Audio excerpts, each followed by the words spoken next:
all of us just were so happy and thrilled to be there. It was just fantastic. And it was just phenomenal. There's no way I can explain it. The greatest concert experience of my life. And I wish I could relive it. I wish I could see it again.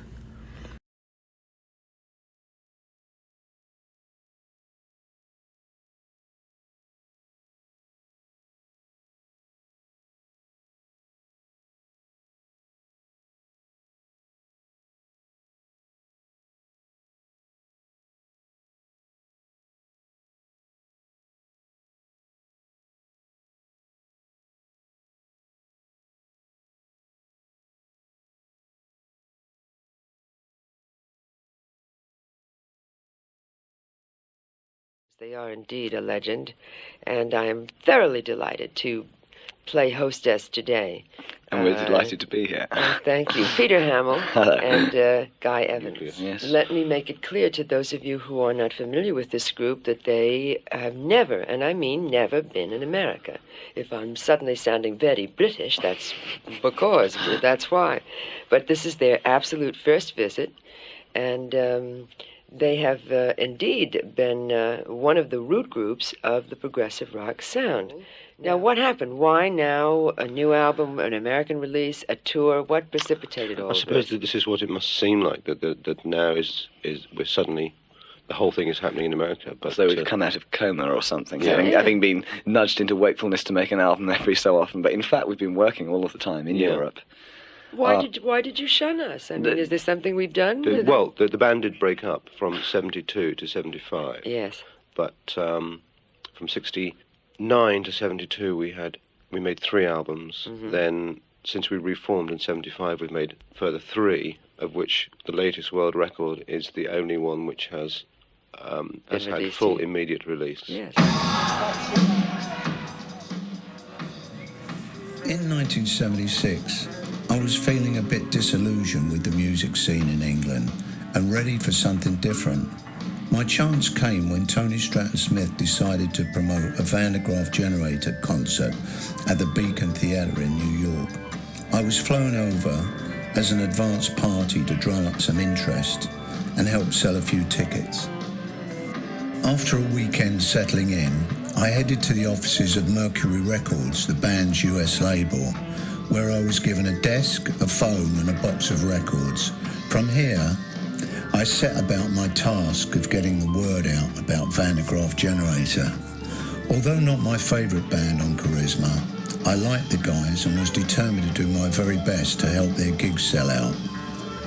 I soon realised that the record company couldn't give a flying fuck about the group and wouldn't lift a finger to help me, even after I flew up to the head office in Chicago to plead with the promotion guys there. Mercury's indifference to the band made me even more determined, and back in New York, I went round all the record shops putting up handmade posters and sending LPs to all the disc jockeys and calling music writers on the Trouser Press and Village Voice to make sure they mentioned the gig. In the event, all this hard work on my part was unnecessary, probably hot air, as the gig sold out with no problem. Every Graaf fan in America, and maybe even further afield, showed up on the night, and all the tickets were sold easily. Good evening. I go back a couple of years in welcoming our friends from across the Atlantic, and somehow or other I get off on it and I love it because there are a lot of great musicians. Starting back to a crazy thing at the airport with the Beatles and all kinds of other people who've come since who are really good musicians who can entertain you. So tonight for New York, for the very first time, and they took their time getting everything together. They said, now we have it together, we're going to come to New York. And you've heard their music, I hope, with us. Welcome to America and to New York, Graaf Generator.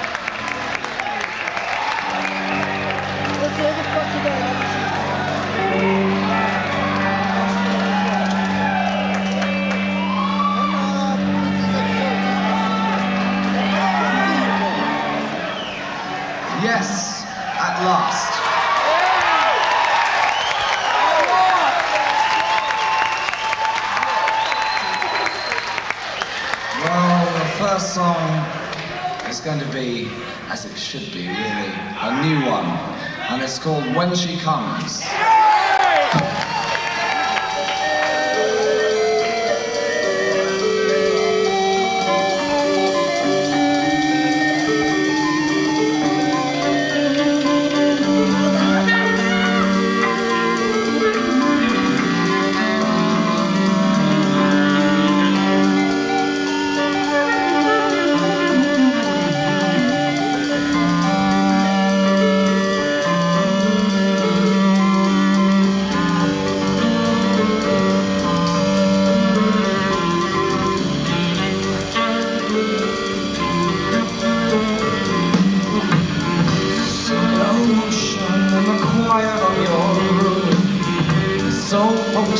Is the smell of her perfume that you think she's eternal, that you think that she's everything, but no one knows what she is. Repentance for all you should have said. Her entrance seems to raise you from the dead, and you think she's really with you, and you think that she'll always stay, always ready to forgive you, always ready to grant you her mercy, but in her own way. When she comes, she'll be a stranger struck dumb. You try to protest the drum. Beats on the ranger too late. You should have noticed that he ran out of skin so wide.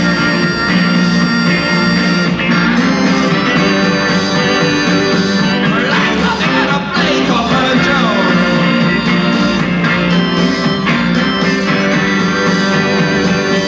Always knocked out the line and channeled on you alone.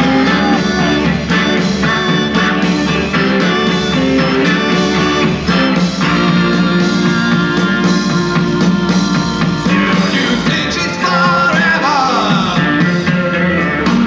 yesterday and tomorrow, but no one knows where she is. You swear that you can get her and your hair. Is that you want you nowhere? What to say? No, you're a sinner now. You're sin. I cannot hold you at that. Lady with the skin so white.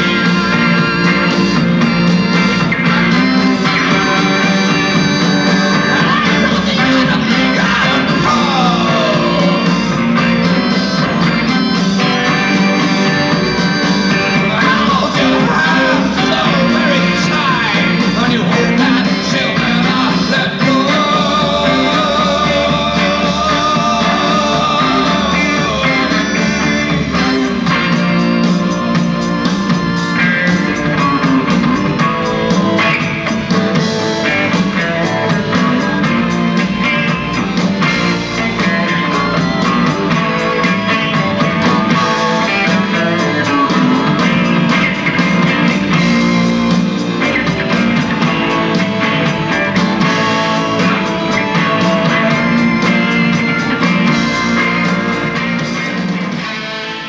Do you remember the New York City show at all, the Beacon Theater? Well, what are your memories of that show? Well, just being very, very exciting and feeling it was really important, you know. Yeah. And a lot did depend on it, actually, because, you know, we were trying to convince the American record company and everything, and we were hoping to get work on the East Coast and the West Coast as a result of it. Right. So we made it, you know, really did make a special effort. And I remember lots of people coming to the gig, and Yeah, it was. roadies and things like that, and old roadies came, and Yeah, John Anthony was there actually. yes, John Anthony, we met John Anthony there as well. Do you- A lot of people we knew came, and it was you know, very exciting.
knew it was pretty much sold out. We knew that it had been turned into this kind of one-off chance to see this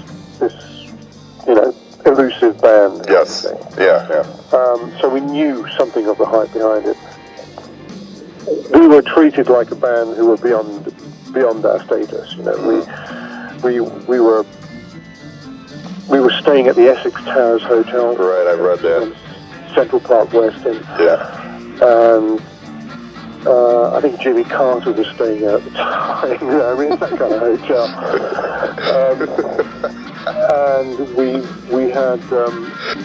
we were finding it all a bit odd because it was very New York. The whole experience was very New York. New York was a pretty wild place there. And it was very, very speedy. And suddenly everything was happening. Suddenly we were staying at this extremely flash hotel. We were playing a gig on Broadway. We were having a huge reception afterwards that everybody came to. We were going to this club, that club. Yeah.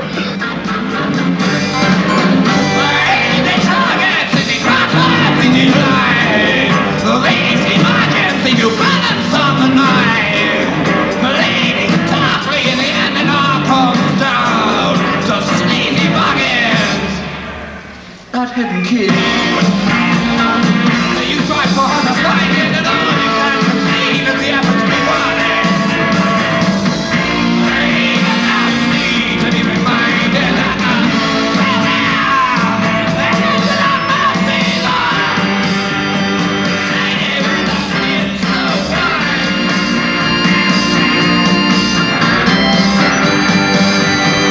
you really never did quite catch your name.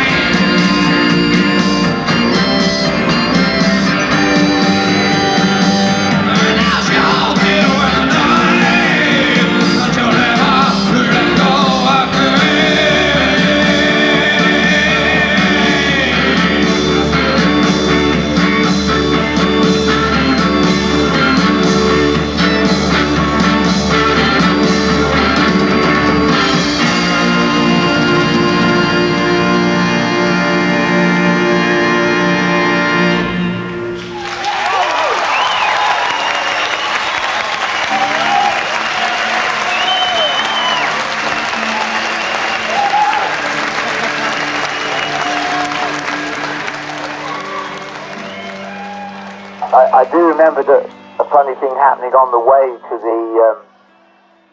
the concert. What's that? We were on Broadway in a big car, and Gordian was in the front seat, and we were in the two back seats, the band.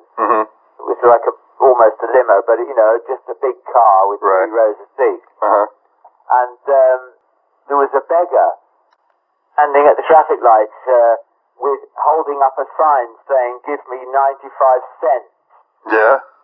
And we thought that's a bit odd. Why didn't she ask for $1? It's very specific. Why 95 cents?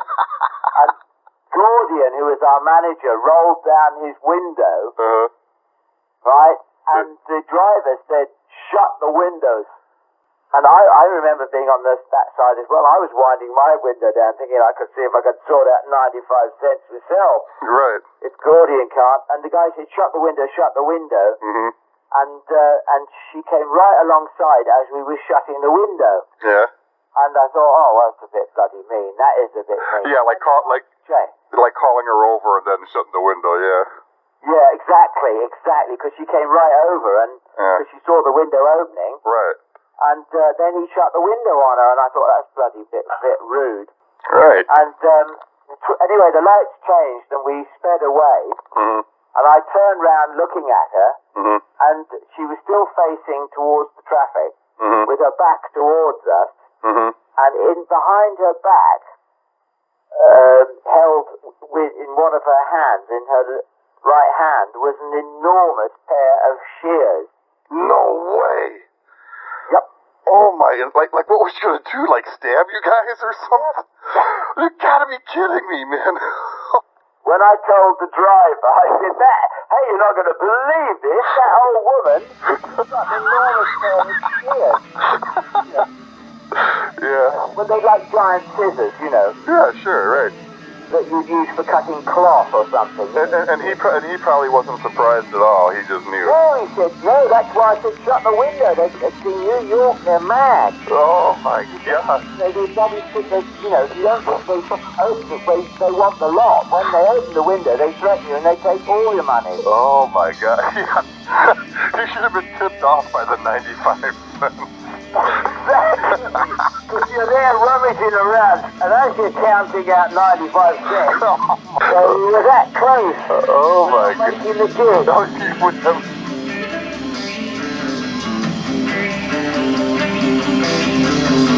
I stood alone upon the highest cliff-top, down around and all that I could see. The those that I was dear enough to share with, crashing on quite blindly to the sea.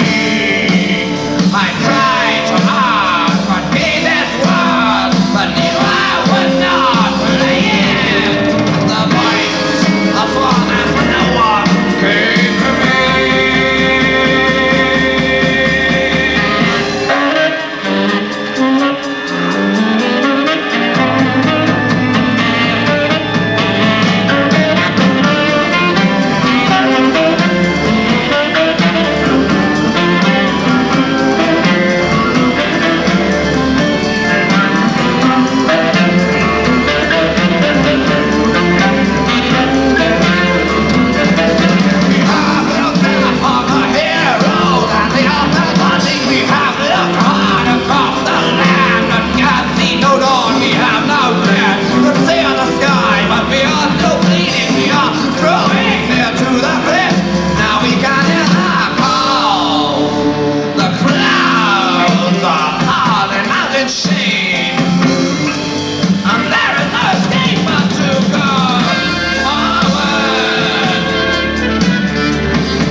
I had enrolled in a night school class, electronics, on Monday nights, with the first class being Monday, October 18th, 1976. A number of days prior to the first class, I found out Graaf Generator was playing at the Beacon Theater on the 18th. I said, well, so much for night school. I can still picture When She Comes, as that was the opener and left a real impression on me, and I just have fragments of Lemmings and also fragments of La Rosa, as that was one of my favorite songs at the time. I just remember it being truly intense from beginning to end.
I was fortunate enough to see The Who and Led Zeppelin in their prime, and both bands were shockingly good, shockingly loud, and delivered the goods as advertised.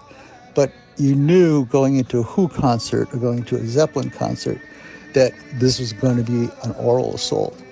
And I didn't expect that from Van de Graaf, which is why when the curtain went up and the lads strolled on and the show started, I was just shocked at the sound. It was just like being at a Led Zeppelin concert. The sound was very clean. It was shocking for the Beacon. They were very loud. It was crisp and clear. And you could very clearly hear Banton's organ, Jackson and Hamill and Guy all were coming across very clear in the mix. And my God, were they a machine.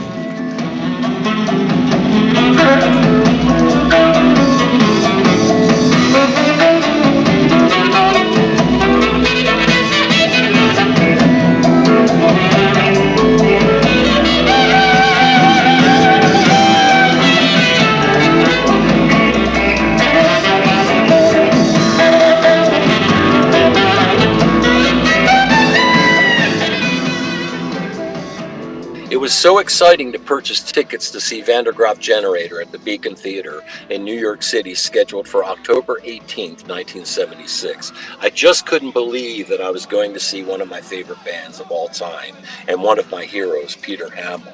I had been a fan of Peter Hamill and Graaf Generator since high school. The excitement was building fast.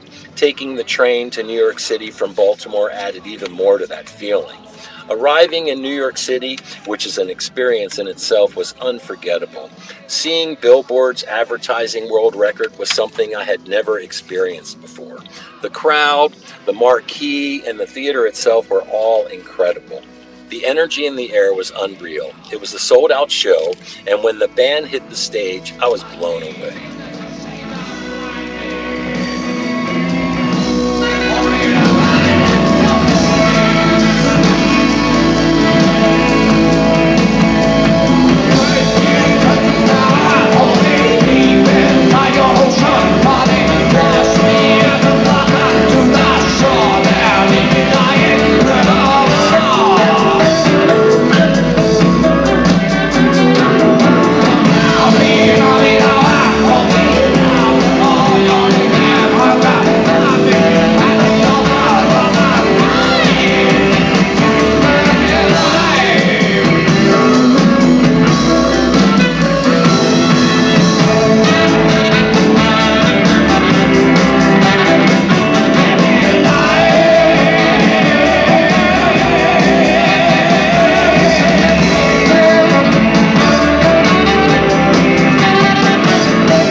Almost 49 years ago.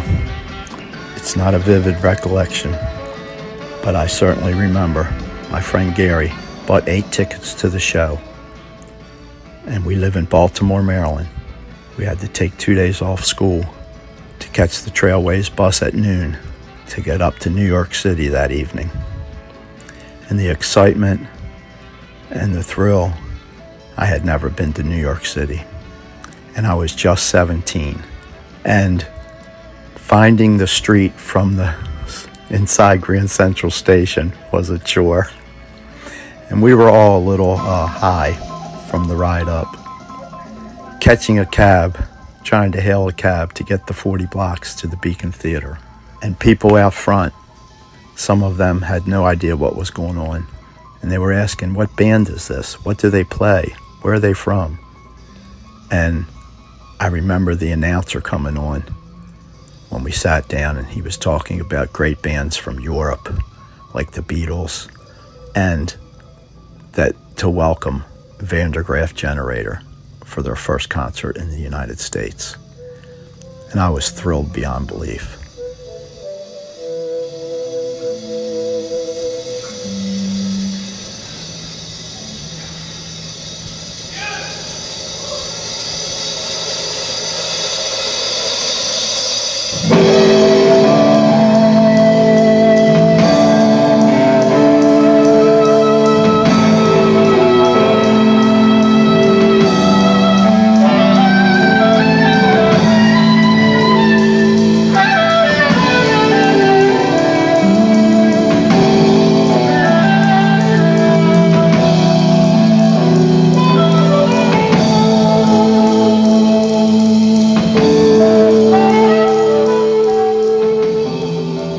brother and 3 friends set out to see Graaf Generator in my car, driving into New York City to the Beacon Theater.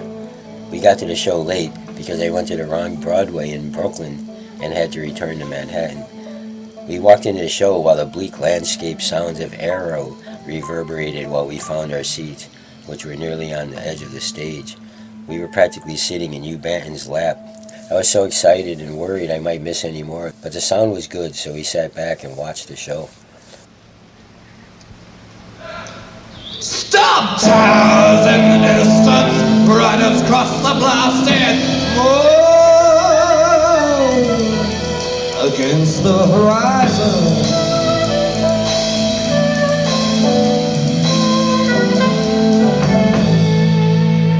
Fickle promises of treaty, fatal harbingers of war, futile horizon.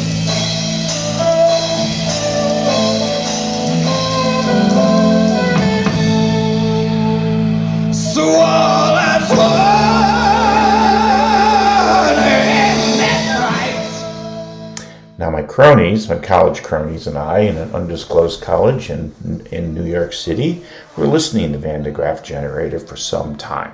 So we were ecstatic when we found out they were coming. I went to the show with my dear friend Phil. May he rest in peace. We spoke of this show often. And with great luck, we garnered front row seats of all things. Amazing to me that they came across the pond to play one show. Who does that now? Well, after WNEW Scott Muni gave an introduction, the show began. And I can remember mind-blowing walls of sound, blasting and rearranging my brain. Peter's piercing voice and penetrating lyrics, along with the antics of David Jackson playing multiple instruments simultaneously, was just crazy mind-blowing. It was a very intense show. It was a glorious night, an honor and a privilege to be there.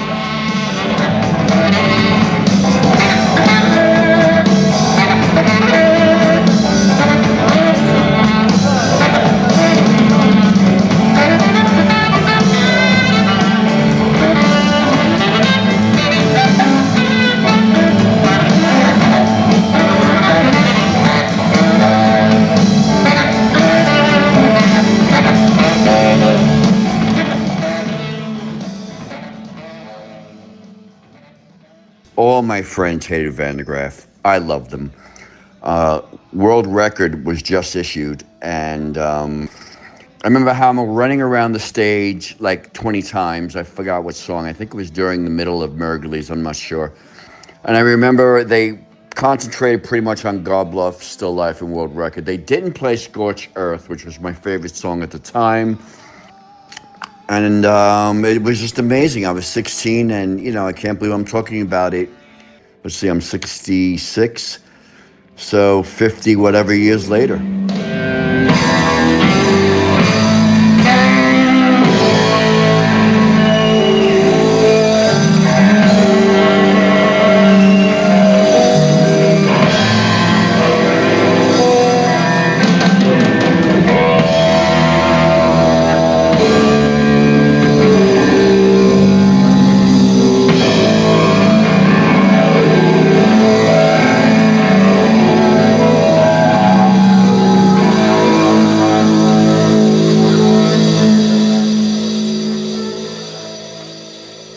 I remember people calling out for Black Room, which was one of my favorite songs, and stuff like Running Back. And I remember someone even yelled out Firebrand, which, you know, I remember giving him a thumbs up because that was the first 45. And Hamill saying no requests, and Hamill saying we know what we're going to play. Now listen, it's no good shouting, we know what we're going to play, and we want at the moment. Just a minute, come on. It's no good shouting what to play, because we know what we're going to play, and right at the moment we're deep in the middle of the very heavy songs area. So if you just hang on, they'll come.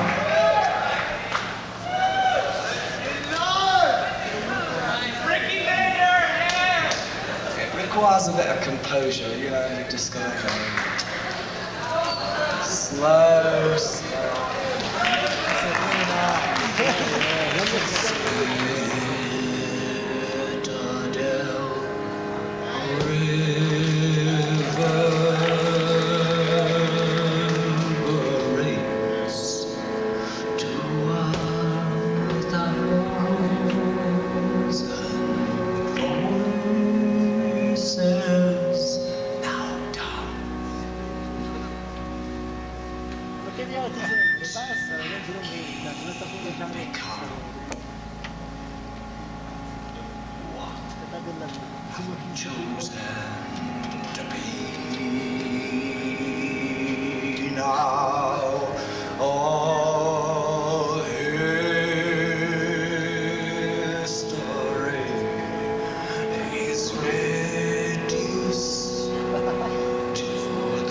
syllables of our name.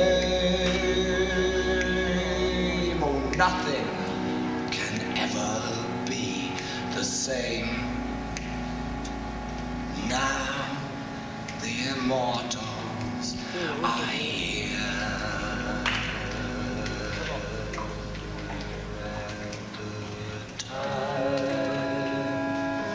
It seems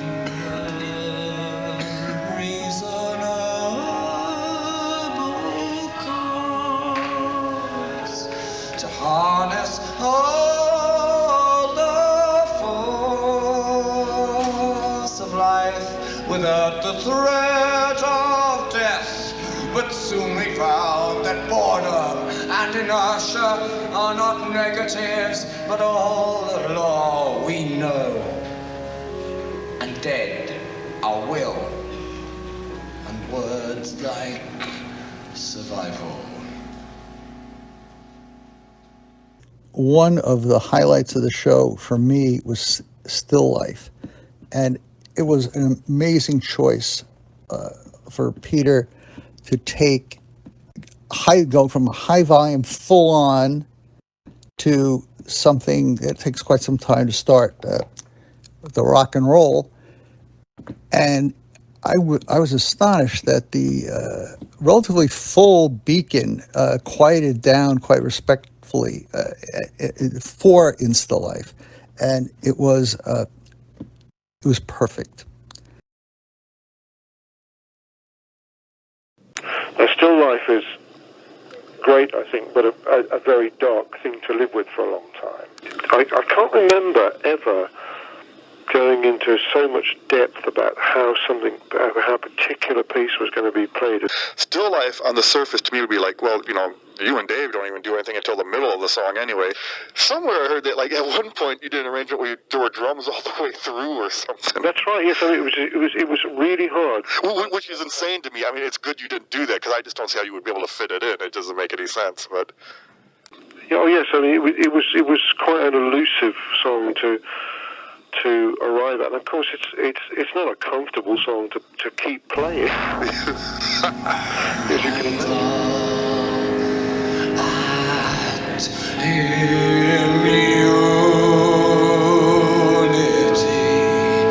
From all age of fear and fuck it! Why do I pretend when I know that our essence is distilled and all familiar taste is now drained and purity's maintained. All it leaves us is sterile, and we're living through these millions of years of life as close as any tear, and all of that is living. If you claim that all that entails is breathing lubricating, screwing, drinking, spewing, sweeping, sinking, ever down and down, and ultimately passing away. Time, which no longer has any meaning.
Still life. How do you like this song? I mean, like, what are your opinions? Yes, it's glorious, isn't it? It's a joy to do that one. Mm-hmm. Okay, Guy sort of starting and not playing on most of it was a thing we sort of did a few times. We were always sort of struck by the Stairway to Heaven thing, you know, where Bonham comes in on verse 4, is it? And yeah, we were always quite struck with that, and particularly the way that he always used to come in hard. He wouldn't sort of, you know, meander in with stupid cymbal stuff, you know. If he was going to start in a song, he'd come in thwack, like in Stairway. So, so it's the same in Still Life, where there was that was kind of the way of doing that.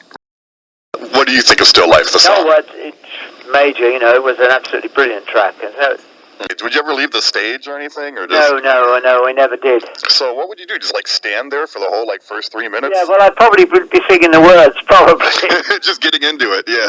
The vibe of it. That's right. I mean, the thing is with, and I suppose it's really important that, you know, it was the effect it had on the audience, you see, so the audience were mesmerised by it, so, you know, you couldn't really treat it in any disrespect. I never liked this business of walking off, you know, and having a cigarette, sort of. Yeah. Reverence is the word you're looking for here. Yeah, reverence.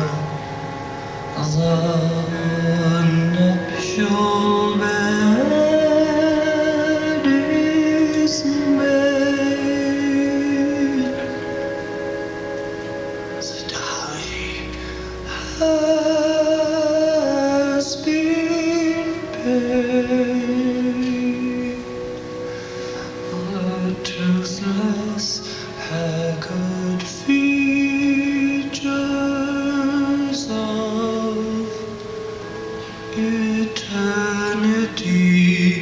now welcome me between the sheets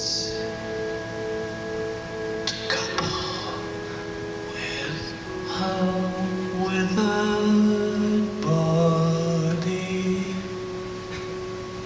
my wife. Hers forever.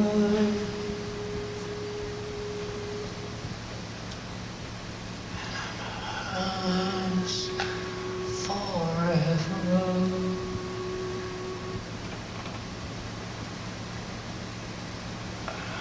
Hers forever.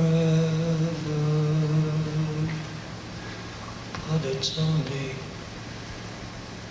in still life.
At this juncture, seeing as they're both here, this organ is the organ that Hugh has been building for 2 years, designed and built by Hugh over there and John over there. It's Bonomo, a rarely seen public figure, and there he is discussing the bass frequencies, and they've decided what they're going to do. What are you going to do? It must have felt kind of good to finally be playing this creation of yours, like. Of course, HB1 can contain part of the earlier Hammonds, the E112. Did you like take a generator? Did you take some? Yeah, it had the entire Hammond section out of that. Wow. That I'd added to it, so it was. So in some ways it was getting the old organ back, but yeah, not the same. I mean, well, I think I have read that you were going for this like amalgamation of like a rock organ, but also like a sort of pipe organ sound. Yeah, that's kind of what I always wanted, really.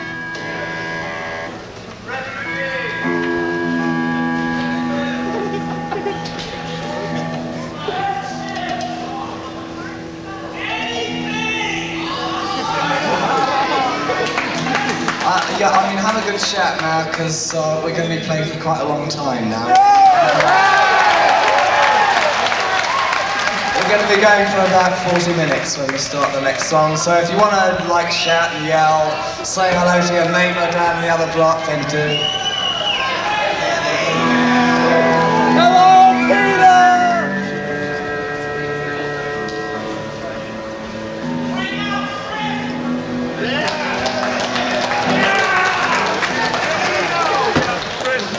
Listen, Fripp's been trying to bring out Fripp for years, and every time he succeeds, it's a disaster for the world.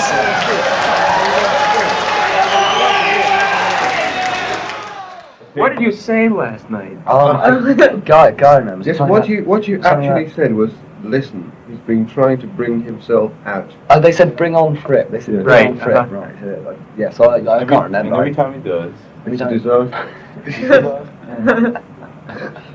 I don't know what that means exactly, but it's what I said then, and it seems to make some sort of sense then. It does make some sort of sense. It makes much more yes, sense. we think we know what you mean. The guy who yelled out, "Where's Fripp?" was literally 2 people away from me. He yelled it in my ear. I thought it was cool. And I was 16, I was a kid, and it's beautiful to remember this. Now, instead of Fripp, first of all, well, we're going to do 3 songs, actually. The first one is on World Record, and that's Mowgli's third the song is good, which is at the same moment very simple and very complicated. After that, what can I do? No, Darker Yet, a song from a solo album, and then one later. I don't know why I'm talking and so on, because actually what one should go into is like...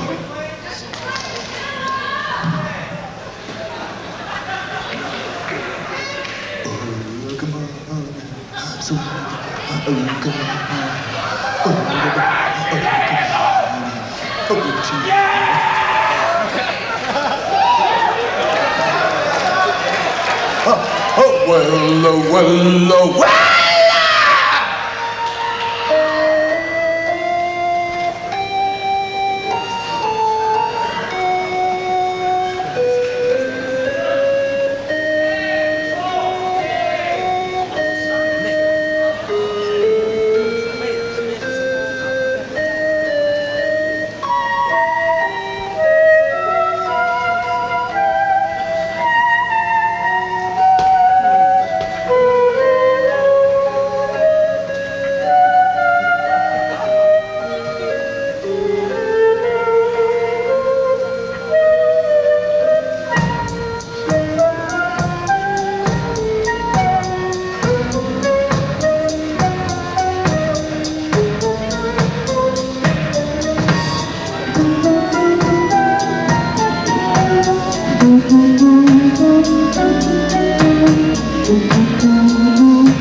It's hard to say what particular song stood out that night, but I think Still Life was powerful, Man Erg was wow, and Mergulus 3, they were very special tunes. They shook my bones and my brain.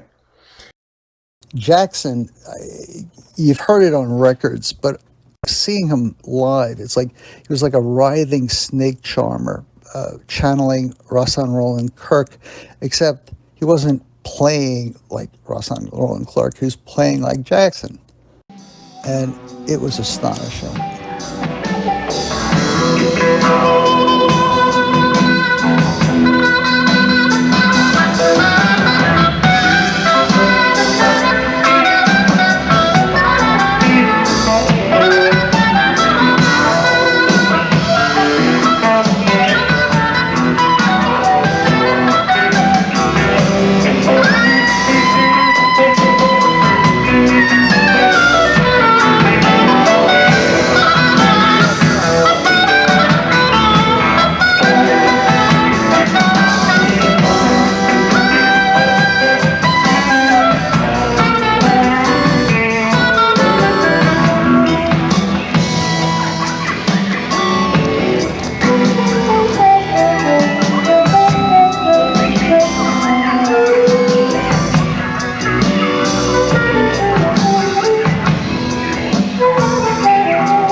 guitar playing had a super rocky feel, which I really dug. It was loud, full of feedback, and at times he would spin around under the spotlight, owning the stage.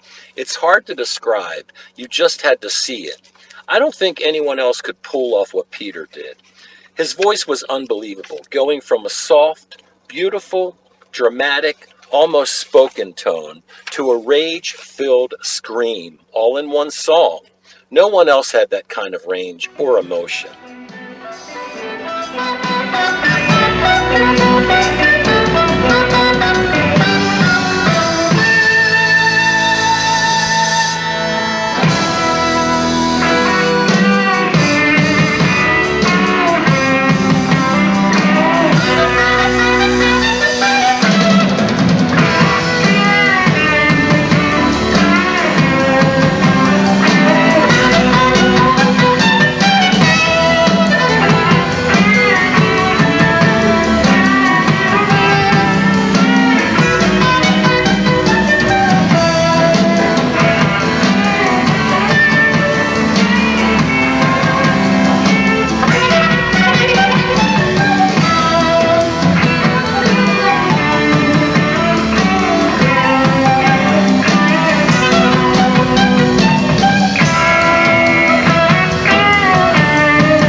Peter, like the vocals, oh my God, you knew from the records the range, but live, you're just not prepared for it.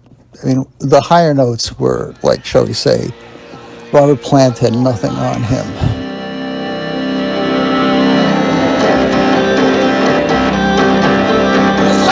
Shining on a happy doll, gun metal and cut diamond, I am all. That sweat is bleeding, and I feel the bronze in that tumbling of the night.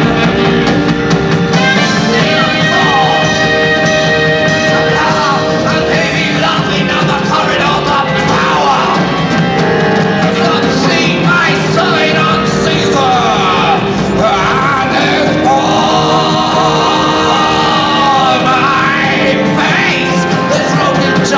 Sometimes you glimpse me in the shade. All friends are gone, all calls are weak and wasted, there is no more to say.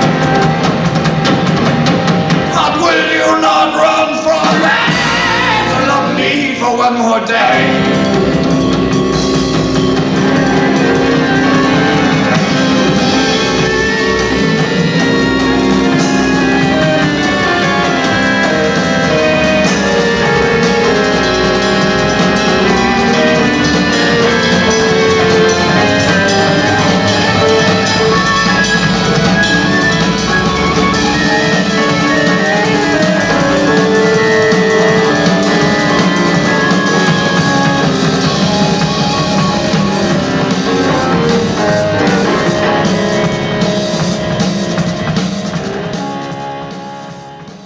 I remember arriving and being not only excited about what was to come, but also amazed at the crowd that had gathered. It seemed quite large to me, almost too large. We speculated and suspected that perhaps there were some folks who were giving out tickets to delightful, nicely dressed young folks who had no idea what they were in for. Will you not run to me? Love me for one more life.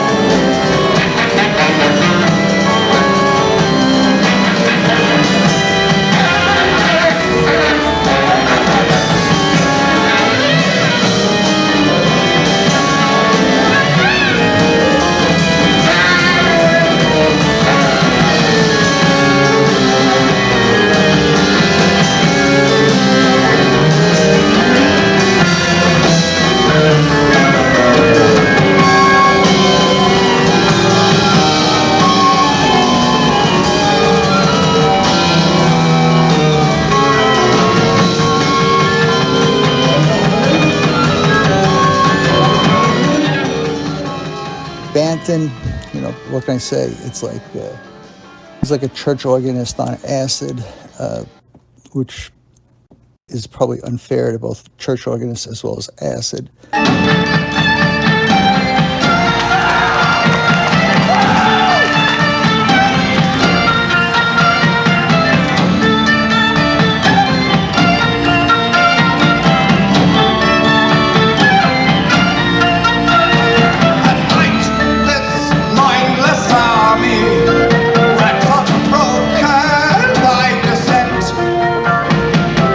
Moved into action.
range of feeling is there in the dream. When every logic scream falls but sting. And remain dreaming and reality stalls.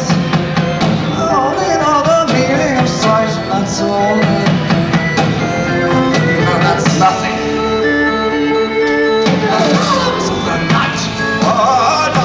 Just be that check us, give us comfort to roll in trying the horror world. We'll face these things that's all into the better end.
Good night.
killer.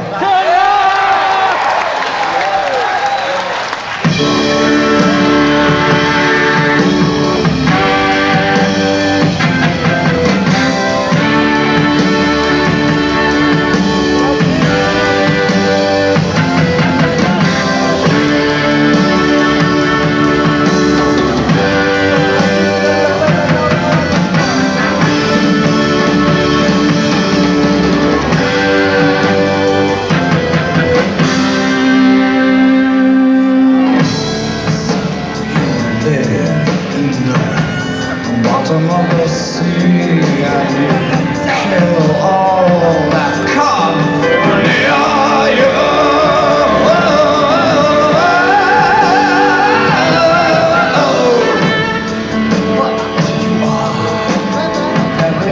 Lonely because all the other fish near you.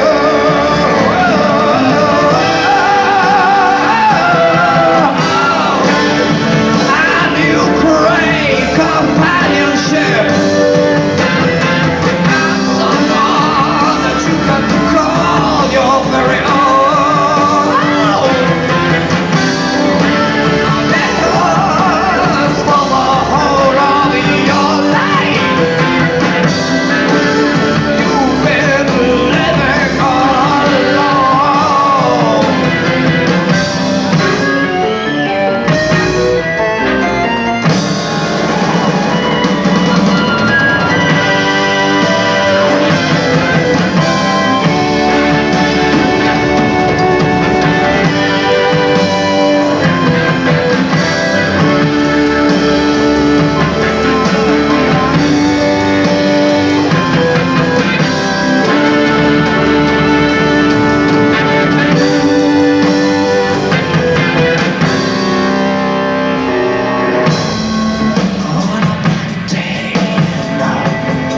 Black moths at the black bottom of the sea.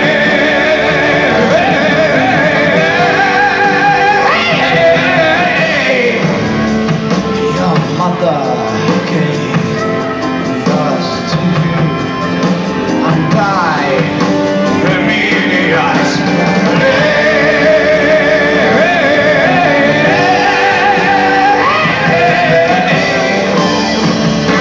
Because you can't have two colors. Living in the same house. And your mother knew that her time had come. She might really rather die.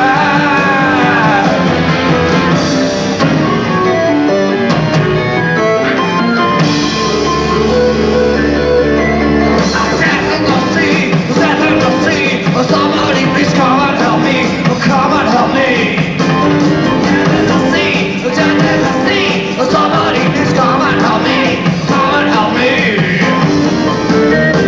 Oh, this is not mine. No, neither can I. Neither can I. Oh, this is not mine. This is not mine. This is not. Neither can I. Oh, neither can I.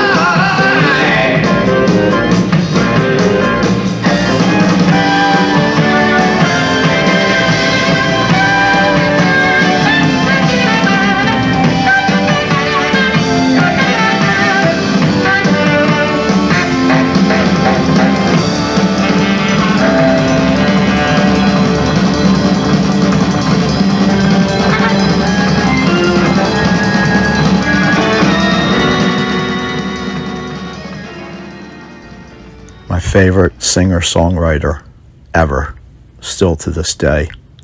None can compare in my mind. His music touched my soul as a 17-year-old trying to find my way. And the way he describes stuff and the passion that he sings with. And the song he came out with, When She Comes.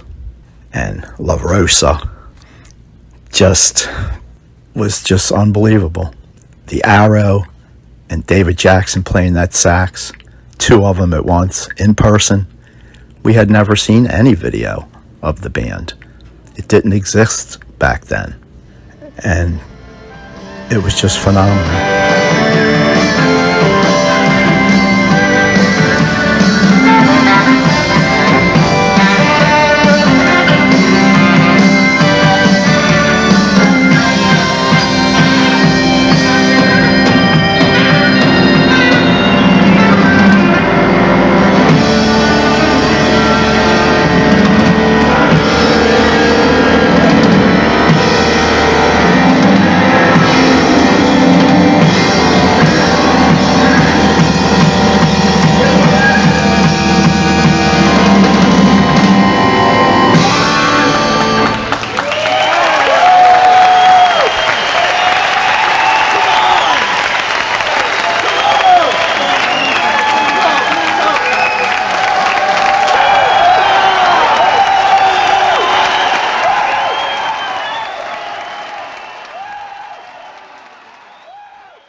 I remember remaining seated for a bit and processing at what I had just seen. And I also recall stopping before descending the stairs and just staring down into the lobby as the audience left. I did not want to leave. I did not want the evening to end just yet. And now, looking back, this was one of the most memorable concerts, although now quite faded, of my life. My friends and I were ecstatic after the show. It couldn't have been better. We were on cloud nine. My friend Tony bought the new world record that was being sold in the lobby. We couldn't wait to hear it when we got home. They put together an amazing set list. The 2.5 hours went, I'm telling you, I literally felt like it was like 30 minutes and it was over. It felt like, time, I didn't get enough.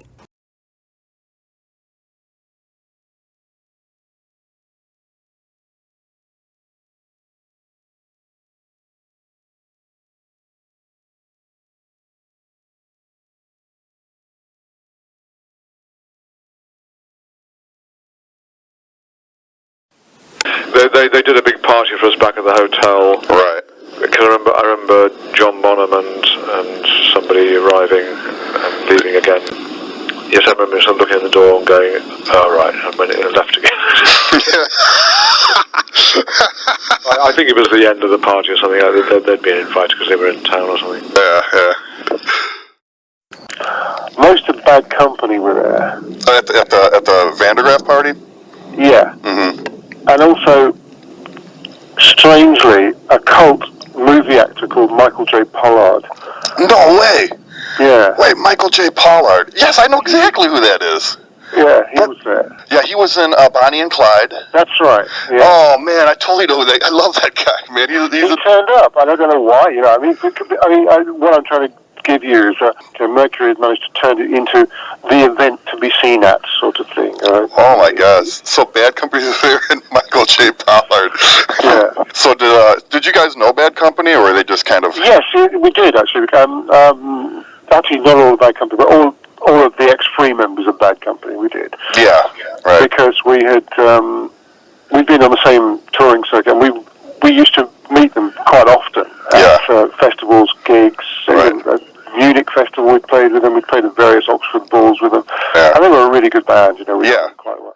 There apparently is third-party collaboration that I was seen drinking with John Bonham and Bad Company. And the reason why they were there is that in addition to Bonham being a fan of Guy Evans, who knew, Led Zeppelin's Vanity label distribution had been picked up by Mercury, so they were going to be distributing Bad Company albums, and I didn't recognize them, and I asked them what band they were with, which provoked great merriment. See, I knew they were English and Vandergraaf was there, so I figured they were just another obscure Canterbury prog rock band, and this was apparently not correct.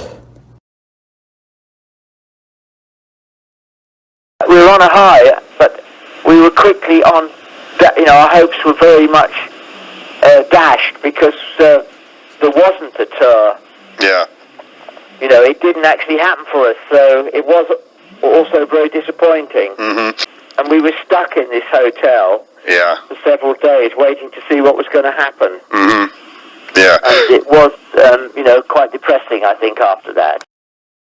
One memory was the fact that we could see the American tour crumbling in front of us because we were supposed to be, as you know, going to New York and then carrying on for another... Going to LA and stuff, yeah. I've forgotten why it all went wrong now. Like I said, I don't know what happened to that tour. So it got pulled and something must have gone seriously wrong. But I know there was a certain kind of tension between us and Charisma and Mercury about the strategy in America. We couldn't really see the sense of going and playing one gig. Yeah. But we needed the tour support. We couldn't have financially gone and done any more without tour support from the record company. Right. They wanted to put all the tour support into the one gig and make it a kind of showcase. Now they is Charisma or Mercury? They're Mercury. Mercury, okay. I'm not sure at what point this decision was made, but it was a constant sort of point of argument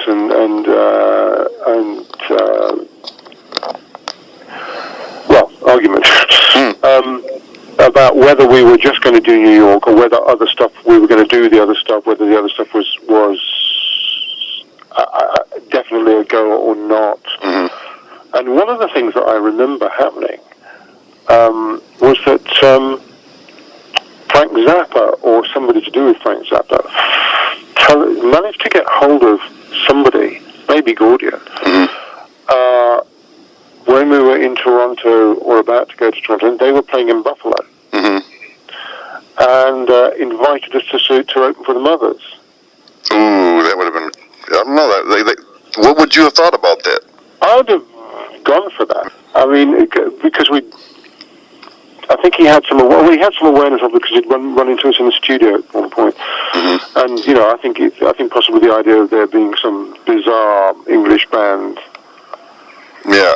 appeal, and it was kind of frustrating to be turning that down to go and do this one gig that everything was being all the eggs in one basket. Yeah, suddenly hyped for. It was